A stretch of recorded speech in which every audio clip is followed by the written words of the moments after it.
ሰላም ቅዱሳን እንደምን ቆያችሁ? ሰላማችሁ ይብዛ። በእግዚአብሔር ሰላም በአምላካችን በጌታ ኢየሱስ ክርስቶስ ሰላም ይላችኋለሁ። እኔም ሰላም ነኝ። ሰላማችሁ ባላችሁበት በዓለም ዙሪያ ላላችሁ ለእናንተ ይሄን ድምጽ ለምትሰሙ ለእናንተ ሰላማችሁ ለዘላለም የበዛ ይሁን። በክርስቶስ ኢየሱስም ስልጣን ይላችኋለሁ ለዘላለም ሰላማችሁ የበዛ ይሁን።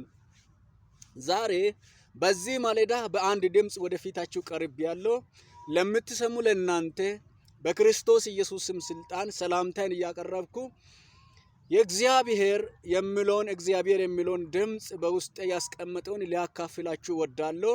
ለዘላለም ዓለም ሰላማችሁ ለዘላለም የበዛ ይሁን።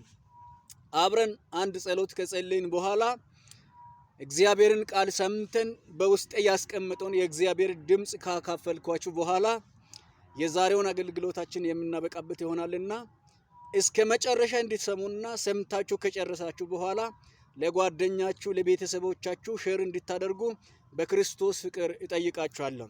እንጸልይ። በክርስቶስ ኢየሱስ ሕያው ድንቅ አምላክ ስም ስልጣን በዘላለም ዓለም በዓለም ዙሪያ ለምትገኙ ለሴትና ለወንድ ወንድሞቼና ለእህቶቼ በክርስቶስ ኢየሱስ ስም ስልጣን ሰላማችሁ ለዘላለም የበዛ ይሁን።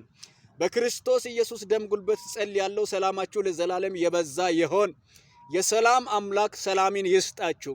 ባላችሁበት በምትገኙበት በህይወት ኑሯችሁ በዘመናችሁ በኢየሱስ ክርስቶስም ስልጣን ሰላማችሁ የበዛ ይሁን። የሰላም አምላክ በቤታችሁ ሰላምን ያብዛ። ሰላም ለምትፈልጉ ሰላም ይሁንላችሁ። በክርስቶስ ኢየሱስም ስልጣን ጤንነታችሁ ላይ በየትኛውም ህይወታችሁ ላይ በኑሯችሁ ላይ የታወጀ የጠላት ቀስት በኢየሱስ ደም ጉልበት ለዘላለም የተሰበረ ይሁን። በኢየሱስ ክርስቶስም ስልጣን እላችኋለሁ የተሰበረ ይሁን። ይህን ድምጽ ለምትሰሙ ለእናንተ በየትኛውም ሁኔታ ውስጥ ብትሆኑ በየትኛውም ኑሮ ውስጥ ብትሆኑ በክርስቶስ ኢየሱስ ስም ስልጣን ጸልያለሁ። ድንገት ጉብኝት በህይወታችሁ ላይ ይሁን።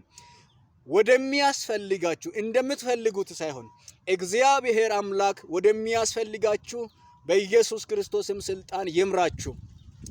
በኢየሱስ ክርስቶስም ስልጣን ይምራችሁ። የሚመራ አምላክ የዘላለም አባት ከህይወታችሁ ከናንተና ከመልካም ስራችሁ ጋር ሆኖ ኢየሱስ ክርስቶስ ይምራችሁ። አሜን። በኢየሱስም ስልጣን ሰላማችሁ የበዛ ይሁን። በሚወደን በክርስቶስ ኢየሱስም ስልጣን ይሄን ጸለይኩ። በኢየሱስም በህይወታችሁ ላይ ይሁን። ከዚህ በመቀጠል ዛሬ በዚህ ማለዳ ለእናንተ በዓለም ዙሪያ ላላችሁ ለምትገኙ ለወንድሞቼ ለእህቶቼ አንድ ድምጽ ላጋራ